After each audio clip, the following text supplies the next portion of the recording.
Статистика мәгълүматлары буенча, Рәсәйнең автомобиль юллары озынлыгы гына да 1 миллион 396 мең километр тәшкил итә. Горурланырлык сан, әмма безне юллардан бигрәк алар илтә торган урыннар һәм тарих кызыксындыра. Шул кызыксыну безнең иҗат төркемен зур сәфәргә кузгалтты. 2018 елның 13 августында без Оренбург шәһәренә юл тоттык.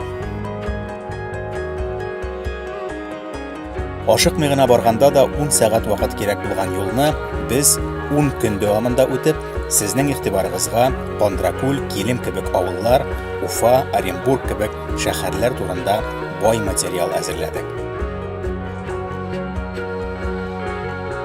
Дөресен әйтик, кайларда тукталасыбыз алдан ук билгеле булса да, бу кадәрле табигый, тарихи һәйкәлләр, кызыклы шәхесләр очратырбыз дип уйламаган идек. Барысы да без дигәнчә генә бармады әлбәттә.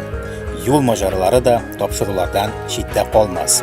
Әгәр без узган юлларга сез дә аяк бассагыз, күзәтүләребезнең файдасы һичшиксез тияр дип уйлыйбыз. Кыскасы, тәүлек сайын дистәләрчә мең кеше узган юллар янында гына да ни кадәрле тарих, матурлык яшеренгәнен әлеге сәфәрдә үз күзләребез белән күрдек. Барысы да булай башланды.